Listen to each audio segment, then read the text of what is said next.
Will the sentencing of Aung San Suu Kyi discourage dissent or further galvanize the 10-month-old resistance to Myanmar's coup? 2 years under house arrest, the first of several sentences to come against a Nobel Peace Laureate who at 76 may or may not ever walk free again. Before the putsch, critics called her too accommodating to the generals.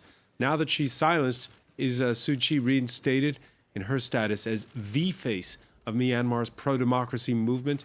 Resistance coming in many forms these days, from flashmob protests to tax strikes. Will that pressure from ordinary citizens pay off? What about armed rebellion in an ethnically diverse hinterland? Armed rebellion that seems to be growing. And as for the junta itself, well, can it ride the storm or take the nation even back to the reclusive state it was in during its previous half-century-long stint in power? Today in the France 24 debate, we're asking, has Myanmar now reached a point of no return? And joining us from outside Paris, activist Alex Aung Kant, member of Aung San Suu Kyi's National League for Democracy. Thank you for joining us. Thank you, Francois. From Rome, Burmese journalist Tin Lei Win is with us. Welcome back to the show. Thanks for having me. He was France's ambassador to Myanmar from 2003 to 2008. Jean-Michel Lacombe, how are you? Fine, thank you. Thank you for inviting me. David Camroux, honorary senior research fellow at the French Political Science Institute, Sciences Po. How are things? Pleasure to be back again. Thank you. The France 24 debate, where you can join the conversation on Facebook and Twitter, hashtag F24debate. Yeah, we heard it first as an initial 4-year sentence against Aung San Suu Kyi, cut in half. Again, it seems like it's the first of many. Yinko Iatare has the story. With journalists barred from proceedings, these are the only pictures of Aung San Suu Kyi's trial. Now she's been sentenced, there'll be no reaction from her lawyers, as a gag order means they are not allowed to comment publicly. Aung San Suu Kyi was first handed 4 years in prison, but hours later, her sentence was slashed in half after receiving pardon from the junta chief Min Aung Hlaing. Suu Kyi will not spend her 2-year sentence in prison, but at an undisclosed location where she's currently being detained. The military government says she's guilty of breaching COVID regulations and incitement against the military, the latter relating to statements from her party condemning a coup d'etat in February. Amnesty International immediately condemned the ruling. The harsh sentences handed down to Aung San Suu Kyi on these bogus charges are the latest example of the military's determination to eliminate all opposition and suffocate freedoms in Myanmar. It's the first verdict out of a dozen charges which also include corruption, violating state secrets, and illegally importing and using walkie-talkies. The combined maximum sentence would be more than a century behind bars. Her supporters say the cases are baseless and designed by the military to end her political career. Aung San Suu Kyi's party won in a landslide in last year's general election, but she was arrested and her government overthrown by the military on the 1st of February. In the following weeks, protests swelled to hundreds of thousands of people. They've been met with a deadly crackdown. Amnesty says the military has killed 1,300 people since February and arrested thousands more. The junta has defended its actions against those it calls terrorists. By the way, Myanmar's embassy here in Paris, we reached out to them. They have declined our invitation this Monday. We hope they'll join us again in an upcoming show. Alex Aung Kant, this is the first of many sentences. What's your view on the way it was announced and what lies ahead for Aung San Suu Kyi?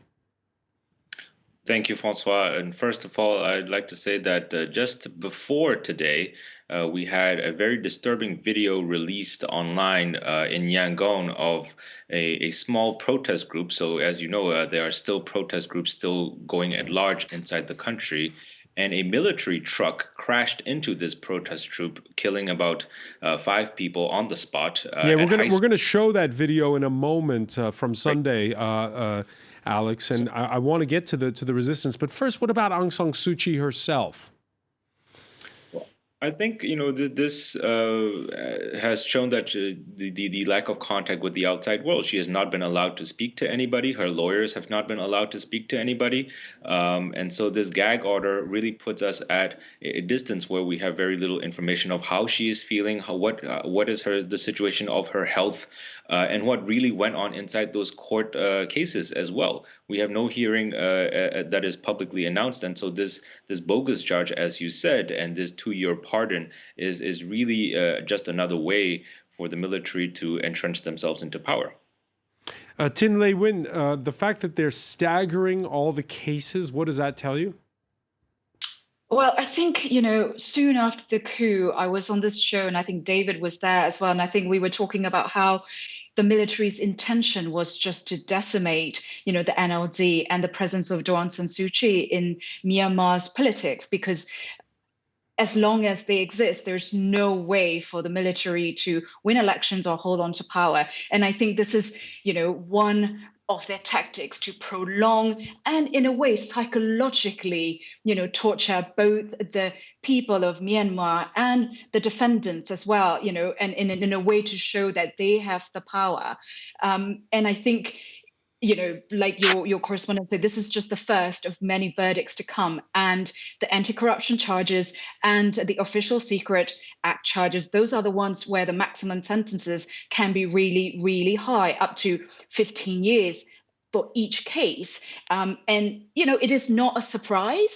I think many people have expected that she will be found guilty and she will be sentenced to jail. But this prolonging in some ways is, like I said, it's a psychological torture that the military is inflicting on its own people and the defendants. Is it a smart move by the junta, David Cameron, to stagger this out this way? They clearly want her out of the public eye for good, but...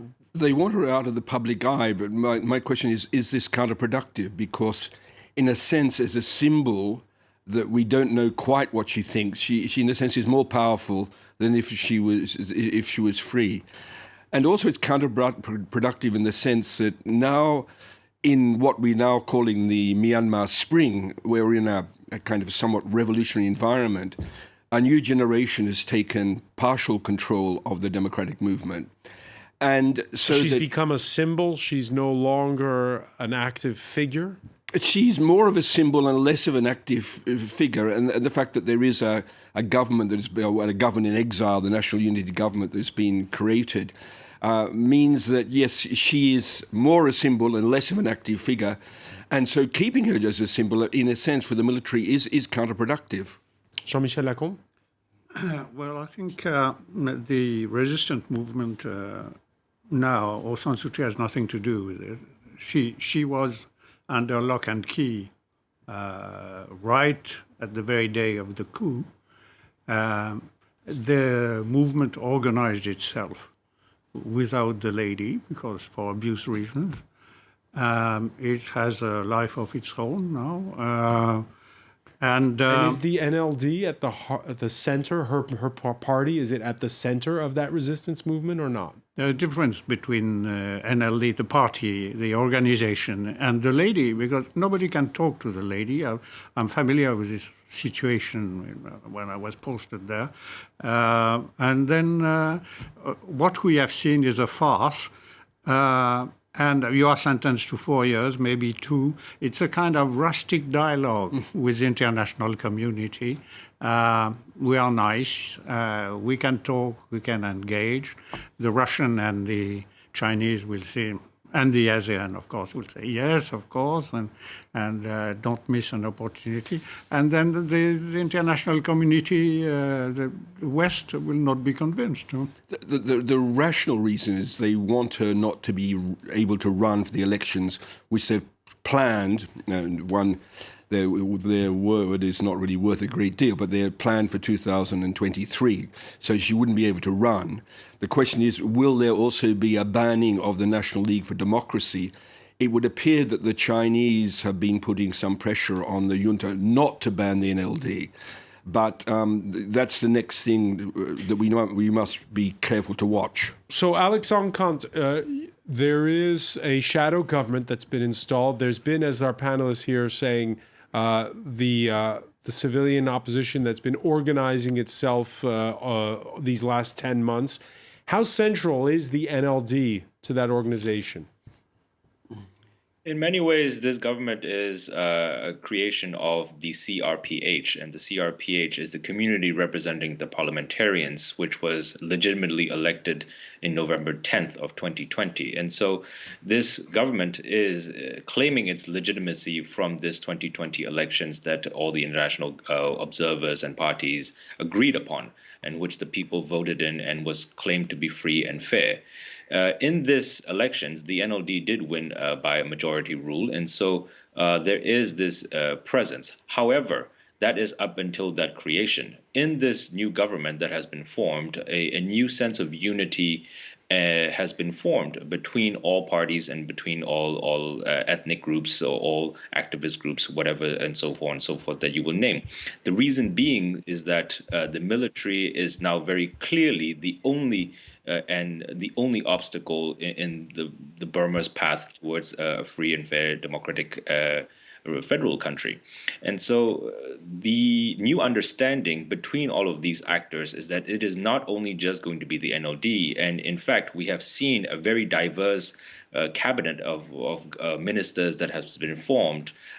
We have not just diversity in terms of ethnicity or race, but we also have diversity in gender, and specifically, we even have a LGBT human rights minister that was formerly in France just a few weeks ago on a visit. And so the diversity is meant to take it forward in strength. We are all reaching out towards all people, all groups, and the Rohingya specifically has also been taken on board, where we now have an advisor to the government on Rohingya issues, who is a Rohingya himself. And so this kind of centrality around the NLD is been a little bit left behind, not because of any factions or any splitting as such, but rather because we are creating new bonds and becoming allies with everybody else against a common enemy, which is the military.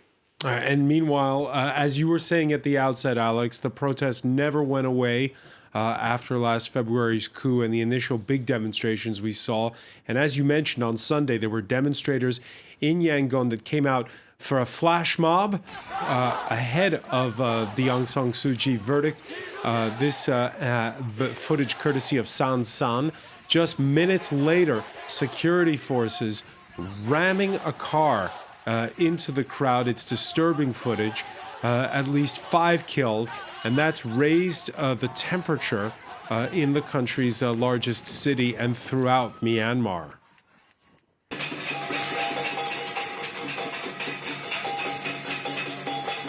This was the sound of citizens after nightfall, banging pots and pans in Yangon and protesting against the coup. Tin Lei Win, your thoughts on how organized the opposition is domestically and abroad? You know, it's, as somebody who grew up in the 1988, during the 1988 protests, which was one of the, I guess, last also major protests, it's been really fascinating to see how organic the protest movement, both inside and outside of the country, has been this time around. Obviously, Myanmar for the past 10 years before the coup was not the same Myanmar as the 1980s. A lot of technological innovations, young people who are getting involved, so much more creativity and so much more solidarity. Like, Alex said himself, the NUG is possibly the most progressive government and cabinet we have seen. There are still, some issues, but it is the best we have seen. When you say, organized, I think it's hard to say that they're organized in the way that you have the hierarchy. I think a lot of the protests have been quite spontaneous and, like I said, quite organic. One thing that has shown over the last 10 months since the military coup, and despite repeated and increasingly violent crackdowns, what it has shown, just the sounds that we've just heard of the pots and pans, is that the protest is not going away. And whether it is through a formal organization structure or through just ordinary people getting extremely fed up with what's going on. I don't think we're gonna see the opposition weaken anytime soon. We're still going to continue seeing flash protests. We're still going to continue hearing banging of pots and pans, and there will be more, armed attacks in the cities. Yeah, I was going to say, how many people among those protesting want to take up arms? What anecdotal evidence do you have on that Tin Lei win? So, at one point, right, I think quite soon after the coup, there was a lot of hope among the people in Myanmar. And I'm sure you've seen all these pictures of people when they were protesting, asking the UN and the international community to come and help. They've pretty much given up. And they've decided that the only way change is going to happen is that they are going to take it and do it themselves. So there is a huge, I would say, quite a large group of people, even amongst people that I know, friends, former colleagues, relatives, who are peaceful, non-violent people who now believes there is no other way of trying to rid the junta as we now have it in Myanmar, and I will be perfectly honest with you. I have qualms when I see, targeted assassinations of informants who are perhaps not part of the military, or, government officers who are trying to ask for electricity bills and get shot. But I'm very aware that I'm sitting in Europe talking to you safe. And so many people in Myanmar are living under constant fear.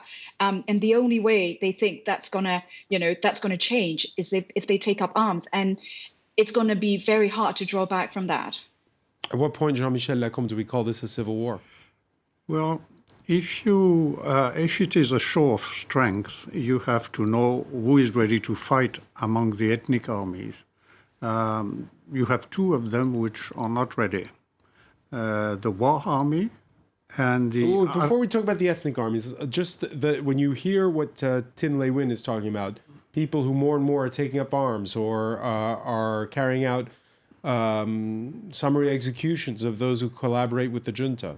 Well, I don't think this is a very good idea, because it may antagonize a lot of people in Burma, in towns, not outside, but in towns. If you start shooting informers, or policemen, you're bound to have people who won't like the idea because they have families and so on. But talking about ethnic armies, we know who is ready to fight. Or let's call up a map about that. There's old insurgencies that have sprung into action on Myanmar's borders, the borders with Thailand, China, and India. So, Ambassador, if we look at this map here, tell us a little bit about it. Well, let's say, to say it roughly, on the right-hand side, you have ethnic armies ready to fight. On the top, you have war army, which is controlled by the Chinese. And you have the Arakan army, which is another way of saying Rohingya. The war... That's the part in red there we see on the west side. Border. And on the top, war, it's important because it's a real army. I thought about roughly 20,000 people and artillery. It's the best armed and best equipped. The best equipped. So they will do what the Chinese tell them to do. On the other side, you have ethnic armies who are... So wait, are the Chinese letting them fight? Are they tacitly approving them? No, they are not ready to fight. They will do what the Chinese tell them to do, and so far they have not been receiving instructions. And what about on the borders with India and Thailand? Well, that's another huge problem, because India has restless little states in that area, and they don't want to get involved in a fight or help insurgents. because in Manipur, Tripura, Meghalaya, and so all those tiny states belonging to India, China has before started creating problems, and they can do it easily again. So I think now who is going to help the fighters? Thailand before was a back area to rest and recreation for the fighters and so on. I hear that's changed, though, with COVID, David. I think they are no longer eager to do that. India, no. It's too dangerous. On the eastern border with Thailand, that's where the People's Defence Forces, the young volunteers, are getting trained amongst the Kachins and the Karen and some of the Shan. But on the border, the western border with India, this is a problem for India because the Indian reaction to the coup has been the most disappointing. The world's largest democracy has reacted to this coup by basically assenting to it and by not taking a strong stand. And this Why is that? Well, precisely as Ambassador Lecombe was saying, because they have their own ethnic sort of insurgency problems on the border with Myanmar. And there was just a couple of days ago a kind of a problem when the military, the Indian military, killed civilians who they thought were insurgents.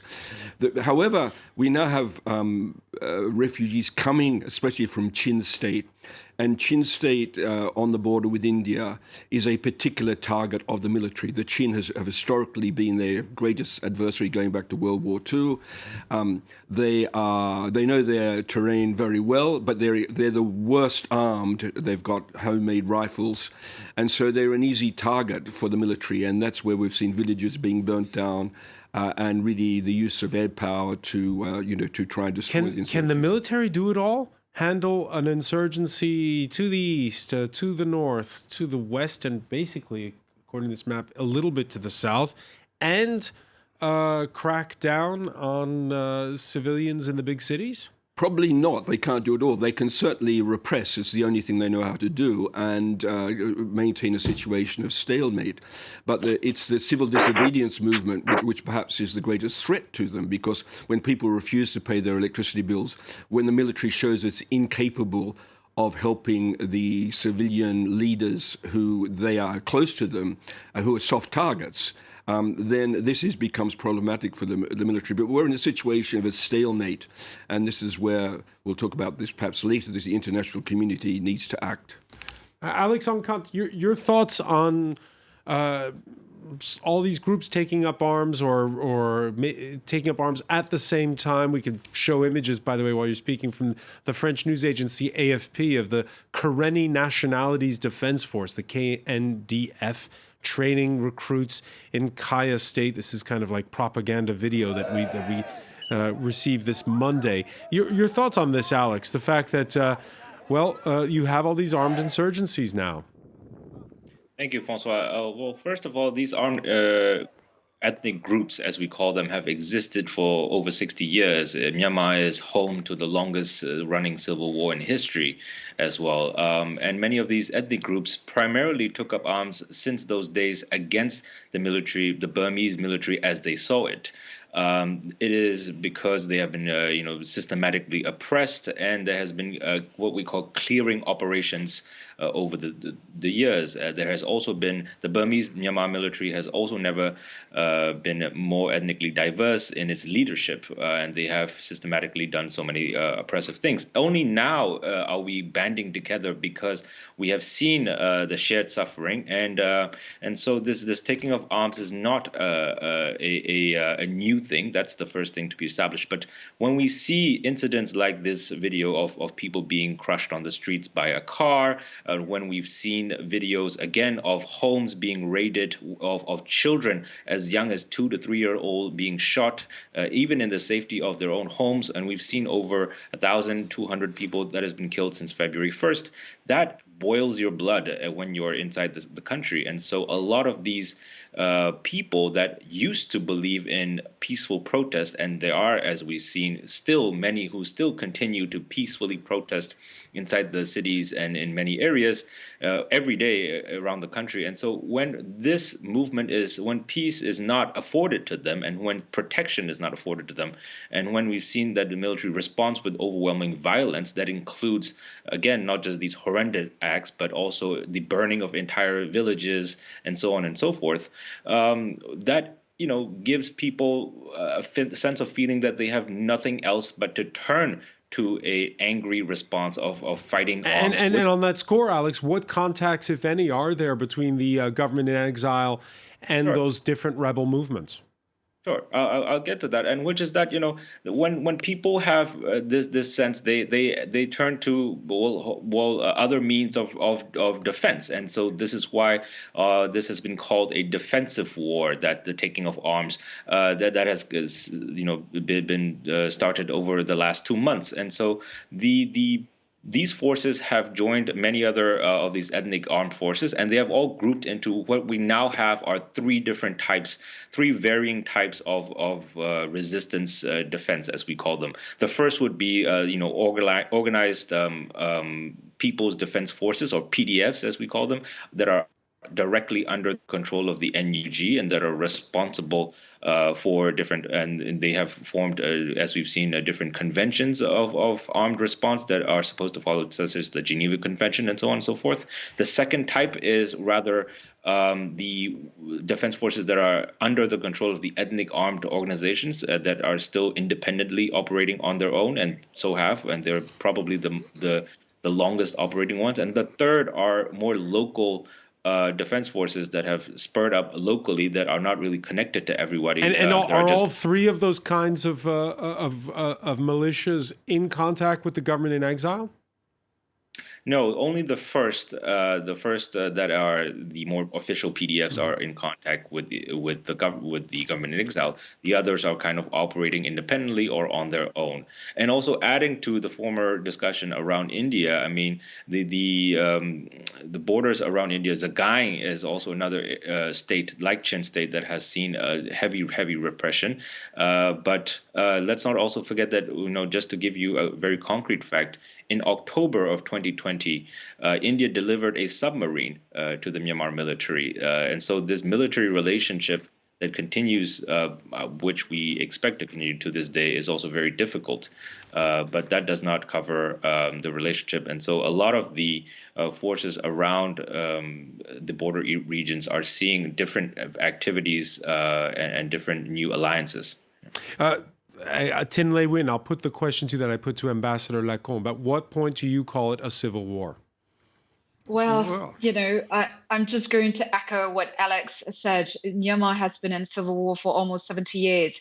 It's just that the violence is now spilling over into big cities and towns, the kind of places that we've not seen before. And we are finally witnessing the military's brutal tactics, the kind of things that we've heard from, ethnic groups for so long, and the kind of things that the Burma majority previously did not believe. Now they're seeing it with their own eyes. This is what the military is capable of. Myanmar has been in civil war. It's just now we're seeing it in more places. We're seeing it in more places, and that brings us to what David Cameron was asking about earlier, which is the international reactions. Among those, that of China, which wants to keep channels open with all sides. But if you listen carefully to the daily briefing at the Foreign Ministry in Beijing, it hardly sounds like the country's ready to openly endorse the junta these days. As Myanmar's friendly neighbor, we sincerely hope that all parties in Myanmar will proceed with the long-term interests of the country in mind, bridging their differences under the constitutional and legal framework, and continue to advance the hard-earned democratic transition suitable for Myanmar's national conditions. David Cameron? No, the Chinese are playing it both ways, and there's also perhaps another foreign policy which is being determined in Yunnan itself, but there may be things happening in Yunnan which are not controlled from Beijing. Certainly, objectively, the coup was not in the interests of China. They had reached a modus vivendi with Aung San Suu Kyi. Their interests were better protected. In fact, during the period of Aung San Suu Kyi, the military turned to receiving arms from Russia rather than China. So they tried to play it, in a sense, both ways, keeping the Wa, as Ambassador Lacombe said, quiet, because if the Wa joins into the fray, that would become very, very messy indeed. But at the same time, they don't want to ban the NLD. They tried to keep some sort of doors open. They didn't argue for the ambassador, for the change of ambassador at the United Nations. They didn't push on that question. So there are things. They realize there are things beyond their control, but China is perhaps has the most influence on the military, and certainly what they're trying to do is certainly hasn't progressed. They've relied on ASEAN to find a solution.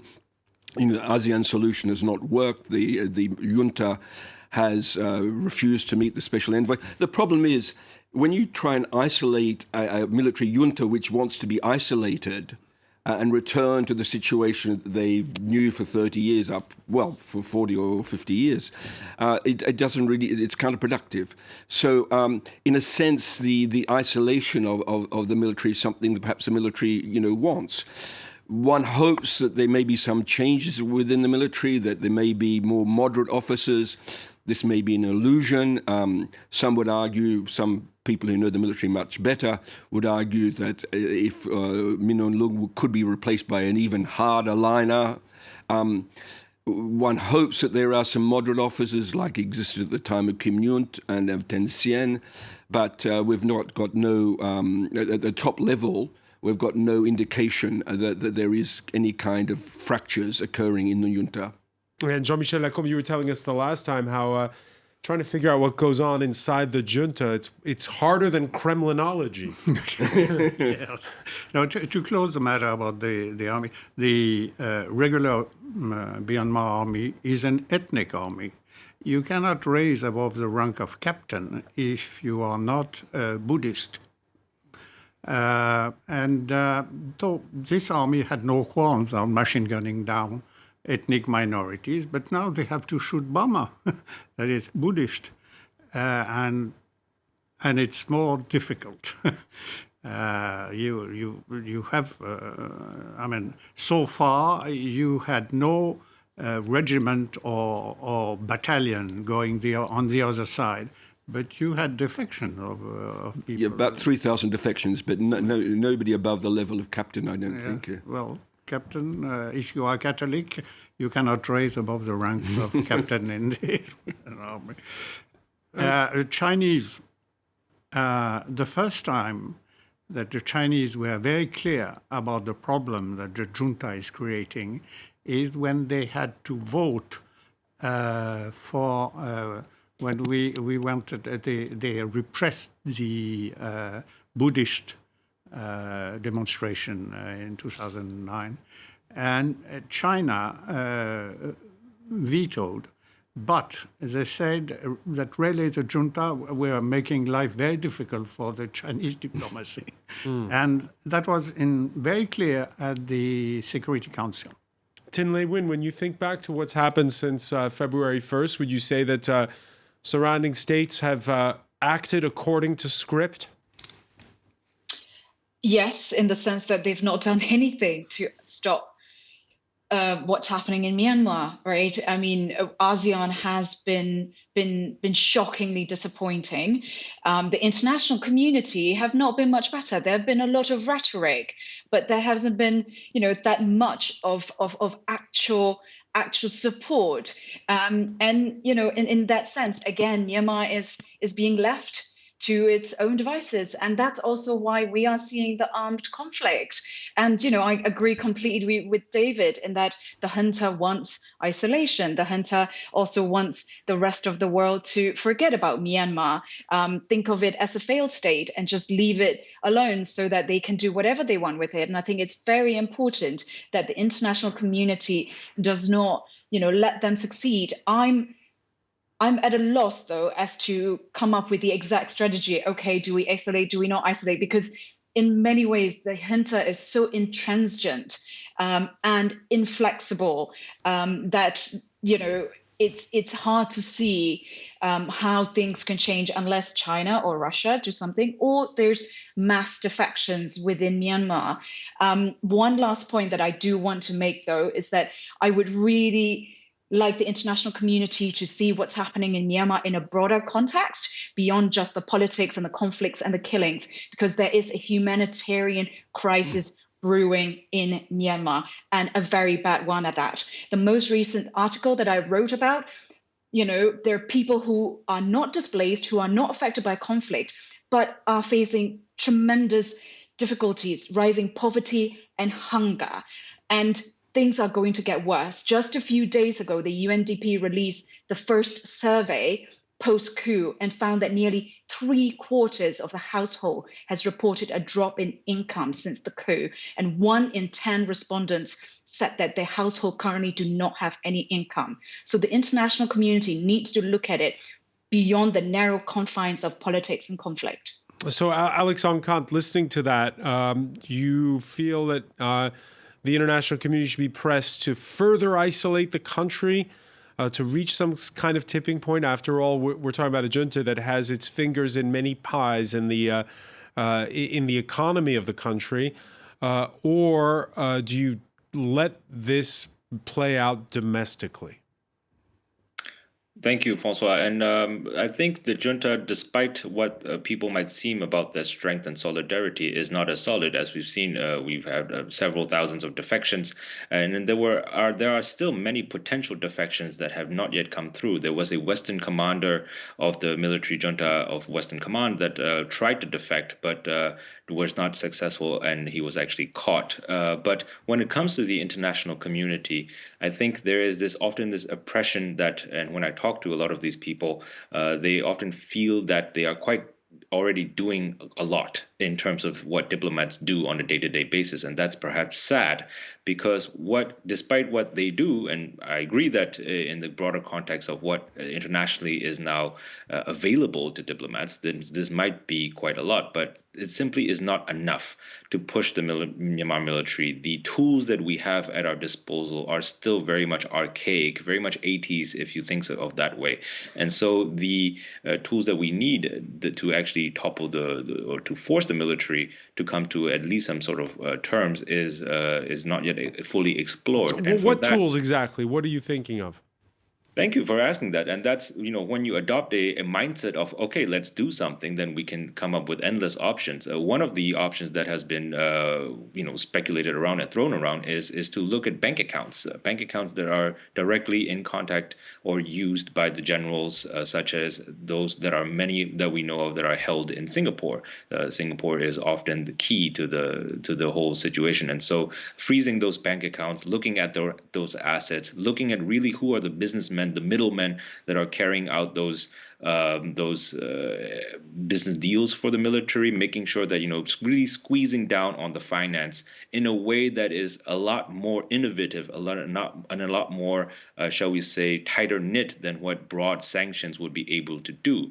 And again, we wouldn't go into those conversations, because what we really want is to hurt the military where it is key for them, and not really to hurt the people more, because as we've discussed, the people are not just suffering from a coup that has been particularly violent, but from a global pandemic that they are still reeling on. And so the currency, just for your information as well, has more than doubled. The exchange rate has fallen as twice. And so that kind of impact for a country that is home to over 55 million people is very dangerous. And we've seen several variants, and we don't know the healthcare situation as well. And knowing in the background that COVID is still rampant, we have no idea of the actual figures and statistics and what we could do to the region. And so ASEAN for sure has a key interest in making sure that stability and peace comes back to Myanmar as soon as possible. But again, from there. Yeah, let me just bring in, because we're running short on time, one last question for Tin Le Win. You heard David Cameron earlier saying how this is a junta that would be perfectly happy to return to being a reclusive regime. Of course, the internet has grown in the decade since they opened up. Is that possible, though? Can you, in a sense, put the genie back in the bottle and return to the Myanmar that was cut off from the rest of the world? The junta would definitely like to, and I'm hoping that the international community won't let it happen. Definitely the Burmese people, the Myanmar people, whatever you want to call them, will not let it happen. People like myself, people like Alex, people who are outside and can talk will continue to raise the voice, and people like David, helping to bring in that policy and his experience. We need to keep talking. And France 24, thanks for continuing to report on that. I think it's really important that the rest of the world continues to work together so that the junta doesn't succeed in putting the genie back in the bottle. Well, on the 9th and 10th of December there will be a summit on democracy. Here's a case study that should be on the agenda of that summit for democracy. Let's not have a summit which is about blah, blah, as Greta Thunberg would say. But here's a case where we have a duly elected government that's been overthrown. Let's put that first on the agenda for the summit of democracy. That would be a way forward. And let's recognize the National Unity Government as a legitimate government of Myanmar to level the playing field. All right, David Cameron, many thanks for that. I want to thank as well Jean-Michel Lacombe, Alex Ancant, as well as Tin Le Win. Thank you for being with us here in the France 24 debate.